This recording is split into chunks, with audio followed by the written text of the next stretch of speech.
the Cairo Business Mojo podcast, where we deconstruct the methods, marketing, and mindset of successful business people and chiropractors from around the world. And now your host, Dr. Richard Day. Yes, I am Dr. Richard Day, and this is the Cairo Business Mojo podcast. Thanks so much for checking in with us here today. Well, I want to talk a little bit about some of my favorite business and marketing books. I've read these books over the years, and there is a lot of great information you can get from them and a lot of great inspiration as well. So I'm going to start things off with the granddaddy of them all, and that is Think and Grow Rich by Napoleon Hill. This came out, I believe, in the 40s, and there are so many relevant lessons today that can be applied. It's amazing. Plus, I think that it was also the origin of a lot of ideas that are commonplace now, one of which is the Mastermind Group. If you haven't heard of this, what this is you get a group of like-minded individuals together, and all of you talk about whatever it is you want to do. So let's say you want to start a new internet-based company. Well, one person might have a whole lot of experience at just the website of things. Another guy might have said, I've done 2 of these and I can tell you what I've learned and the mistakes I've made. The third person may say, I've talked about doing something like this before. I've got the financing for it, but I really don't know the first step. Another guy may say, hey, I own a domain hosting company and I'll tell you what, here's what you need to do. So you get this group of people together, and really it's the idea that 10 or 20 or 30 minds are better than one when it comes to problem solving. And you can find them on meetup.com. You can go to your city and you can type in Mastermind on meetup.com, and those groups are everywhere, I guarantee it. So what an original concept, and this has been around for, looks like over 100 or close to 100 years. Another thing that came out of the book that really jumped out at me, they don't call it this, but they talk about the idea of visualization or picturing in your mind, making real what your goals, what you want to happen. And so, The Secret was a big deal about 10 years ago. This book and movie combination came out, and it talked about the idea of, hey, if you imagine it and think about it, these sorts of things can happen. I think it's so valuable, not that you want to sit in your room and just dream about being successful, but not taking action on it. That's the big mistake a lot of people made with that, thinking, how is that supposed to ever happen? Well, it's not. But what you're doing, you're making it real to your mind so that you believe you are capable of it. You believe it is going to happen as a matter of fact. And I'll never forget, years ago I heard this analogy. So let's say you're going to cross the street, and out of the corner of your eye you see sort of an image flash by, and you hear a whoosh, and you're going to instinctively jump out of the way. Your body is going to react as if there was a car that was going to hit you. Now, you jump out of the way and you look over your shoulder, and it wasn't a car at all. It was a gust of wind and a bird that you saw. But for that split second, your brain believed that it was a car and that your life was in danger, and the fight or flight mode, you jumped into that, and your body did what it needed to do. It responded as if it was a real threat. Same idea that he talks about in Think and Grow Rich. You need to believe that it is true. And that way, your mind will tell your body and the rest of you, hey, you have to go do this. This is real. This is the way you have to respond and act to deal with this real situation. And if the real situation is success, you're going to think and act and react in a way that, takes care of meeting that goal and getting out of the way of the things that would get in your way of being successful. Great book. I highly recommend you check it out. And if you do, get the new, revised, and updated for the 21st century edition. It just makes the examples, we've heard of Henry Ford and Thomas Edison, but they aren't really household names in terms of, hey, I just read a news article about that guy. Whereas the updated version talks about Steve Jobs and, Bill Gates and people that we've heard of and can relate to a little bit more. And I think that makes it more real to the reader. At least it did for me. And then the other thing is that words have changed. The meaning has changed of words over time. So he talks about the power of the psychic mind, and he doesn't mean that we have psychic powers and maybe we're levitating across the room and reading people's minds. But back then he's talking about more the ability to think and dream and visualize as the psychic power. And so totally different. But I wouldn't have known that if I would have read the regular edition. I maybe would have thought, what's he talking about here? But the new and updated really helps put things in context. It made a lot more sense to me. So I highly recommend this one. Next on the list is the bestseller by Stephen Covey that came out in 1990. This is The 7 Habits of Highly Effective People. This book came out and it really changed the way the business world looked at things. It really revolutionized, I don't want to say business, but the business thought process. And there are 7 habits, a whole lot that can be gleaned from this book, but I want to focus on one that really jumps out at me, and that is Habit number 2, and he says, begin with the end in mind. And this is so important. So as a chiropractor, you say, well, the end is I want to make, $100,000 net this year, or I want to be a millionaire in 5 years, or whatever that goal is. And then you begin with that end in mind. That way, you know exactly where you're heading. And I heard someone speak about this a few years ago, and he said, when we get in our car and we say we want to go to Florida, we turn on our GPS and we set it for Florida and we head that direction. And we might take some detours, stop off for some gas or some snacks or dinner or whatever, but we know generally where we're headed. But somehow in life, we do the opposite. We say, well, I want to own a home, or I want to have $1 million practice, or whatever it is. Yet our behavior, we go the opposite direction. We do different things. We don't control our spending. We don't control our time. This was so important, such a great lesson, I think, begin with the end in mind. Because if you work backwards from that GPS, that roadmap is going to tell you exactly what you need to do to achieve that goal, exactly where the direction at least you need to be heading. Now, you don't know every step maybe, but you know that you can look at things and say, hey, if I do this over here, that's definitely not getting me closer to my goal. But if I do this over here, at least, I may not know exactly what I'm doing, but I'm heading in the right direction. So what a big, valuable lesson just that one habit is. And there are 6 more like it after that. And of course, he has case studies and examples and really puts things in context. But great book. Highly recommend you check it out. And tying in nicely with that is the 2014 release of The Power of Habit by Charles Duhigg. I have talked about this before and reviewed it on a previous podcast, but this really delves into the science of why we do the things we do repeatedly, the habits that we do daily that really shape who we are weekly, monthly, yearly, year over year over year, and how to break those habits or at least replace them with better habits, since it's really impossible to get rid of an old habit. You can at least change the reward and the routine. So in essence, you're changing that habit and rewriting or rerouting that trigger that causes you to go into those habit loops. Great book. It sort of loses its way, I think, towards the end because it gets into a bigger picture about how habits affect society. And I guess it doesn't lose its way really, but as a business person, I became less interested in, the habits of society. I'm in the collective. I'm looking more at the personal habits of myself and what motivates myself and my patients. But another great book, New York Times bestseller, highly recommend. Check it out. Next up on the list is the E-Myth Revisited by Michael Gerber. This was a follow-up to his wildly successful E-Myth that had come out about 10 years prior, I believe. And what he does is he talks about something that I think is really relevant to the small business owner and maybe even more relevant to the chiropractor as a small business owner. And that is that most business people get into business because they are a technician. So think about yourself as a chiropractor. You are most definitely the technician. You are the hands-on guy who is making the decisions and literally applying your technique to the patients. But when you own a business, you have to wear a couple of different hats, right? You can't just be the technician. You also have to be the manager, because 10 times or 9 times out of 10, we're going to have a staff that we manage, or at least one other person, a CA, or maybe a couple of CAs, a marketer, or other docs in the office as well. And so you have to manage those folks. You have to be the entrepreneur as well. So you have to do things like market, networking groups. There are all kinds of things that you're going to do as an entrepreneur to promote your business. And what ends up happening is that there isn't enough time in the day to wear all 3 of those hats successfully. And so what he does is he talks about this life cycle, how you start out as the technician and then you go from technician to manager and entrepreneur. And so he lays this all out in the book, the 3 hats that you have to wear and really the steps you have to take as a business owner to be able to do all of them successfully. And he talks about, this is pretty, you think of being excellent at everything, but he talks about how chains do this successfully, right? So they create systems so that anyone can come and be replaced. So let's say it's a CA.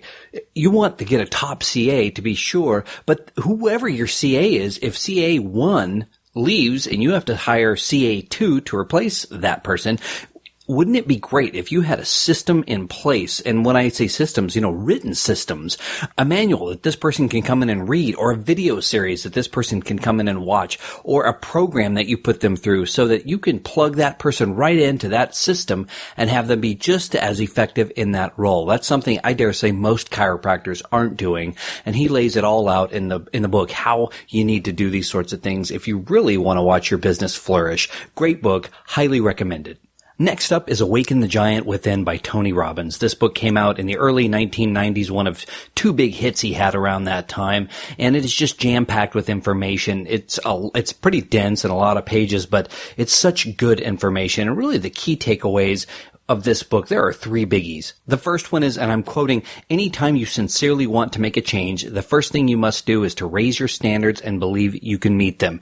Belief that you can do these sorts of things is so important. It's a recurring theme in all of these books, and in fact, many of the guests I talk about this sort of thing. The second one is, we must change our belief system and develop a sense of certainty that we can and will meet the new standards before we actually will do it. The second one is, we must change our belief system and develop a sense of certainty that we can and will meet the new standards before we actually do. And third, it's not what we do once in a while that shapes our lives, but what we do consistently. And I've heard this saying before, and I've mentioned it. Aristotle said, we are what we do repeatedly. And that's the only really way that we define ourselves. And, it's kind of funny. I'm not a huge TV watcher, and I know a lot of people are. But, if you're spending a lot of time watching TV, you are what you do repeatedly. If you're addicted to Netflix and you're binging on shows, you are what you do repeatedly. So if you want to make a change, you've got to start with changing yourself and your behaviors. And he really drives that home, and there's a whole lot more. I just don't have enough time to go into detail, but maybe someday down the road I will review this book from beginning to end because there are so many great lessons in it. But highly recommend this one as well. Check it out. Another one I really like is The Millionaire Next Door, The Surprising Secrets of America's Wealthy, and this is by Thomas J. Stanley. This isn't really a business book at all so much as it's a study in who the wealthy are in America. And it's really surprising, at least I found it surprising, because, we live in such a materialistic, consumer-driven society that shows us on TV and on the internet everywhere that success looks like this, right? It looks like a beautiful person wearing the right clothes in the right usually by the beach or the ocean in a nice car. And this is what success is. And so we think of that when we think of the rich. You have MTV Cribs and everything like that. And certainly there is a percentage of wealthy people who have that as a lifestyle. But there are millionaires all over this country, maybe one living next door to you, and you have no idea that these people are millionaires. And it's all about net worth. It's not what you grossed last year, because if you grossed $1 million and you spent $2 million, you're broke. So he breaks it down. There's he looks at studies over a 20-year period and really has facts and figures to back up who the wealthy people are in this country. And I just thought it was really fascinating. So he looks at a group, the target group had a net worth of $1 to $10 million, and the majority of these folks acquired their wealth in one generation and lived by a couple of different things. They lived well below their means. They spent their time, energy, and money efficiently in ways that build wealth. They believe that financial independence is more important than social status. Their parents really didn't help them. Their adult children are economically self-sufficient, and they know how to pick market opportunities, and they chose the right occupation, and get this, most of them are self-employed. So most of them are not attorneys and doctors and a lot of other things we would expect them to be. So chiropractors, we are self-employed. So that puts us in this category, to be sure, the ability to earn and keep more of our wealth. They tend to be frugal. Their spouses are even more so. They're planners. They're budgeters. And I know you're thinking, oh, this sounds so boring. And maybe it is boring, but being rich isn't boring. I mean, these people are millionaires. That doesn't sound too boring to me. And they do spend their money here and there, but they're just not showing it to the world in ways that we would expect.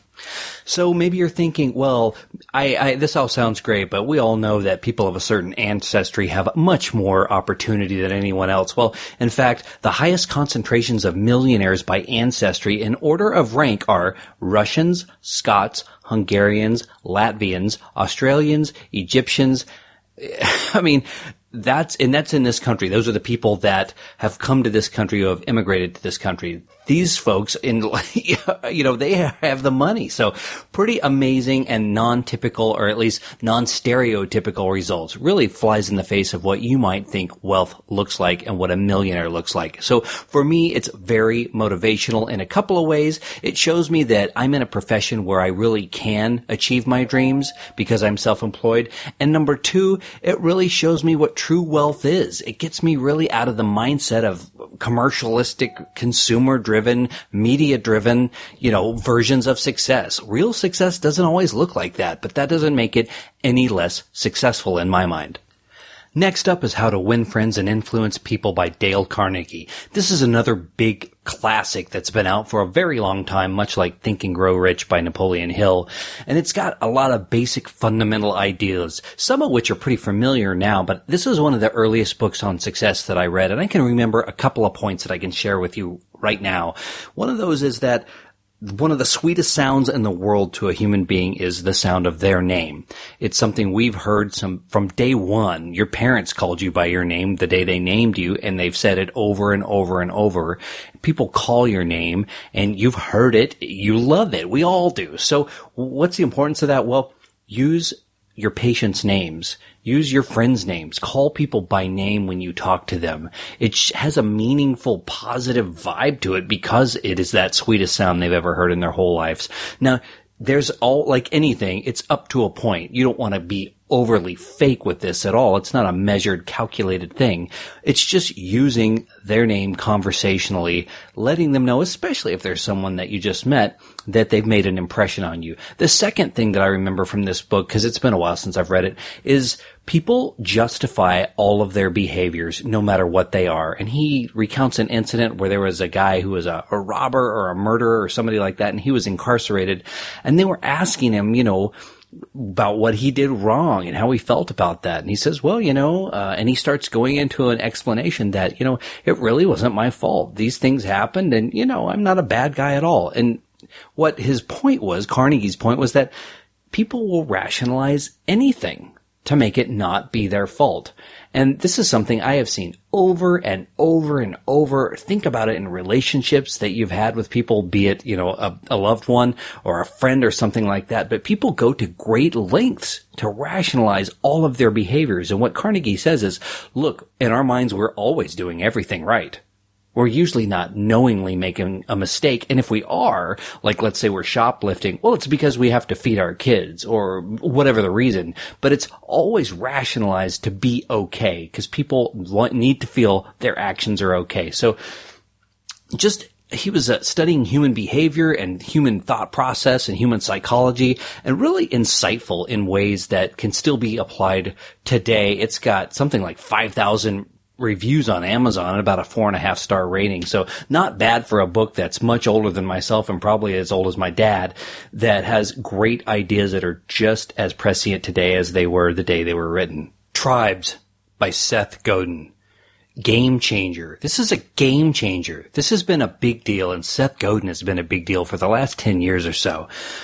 But this book talks all about building a following, building a tribe, the tribe mentality. I've reviewed it on this podcast before, so I'm not going to go in depth on this one either.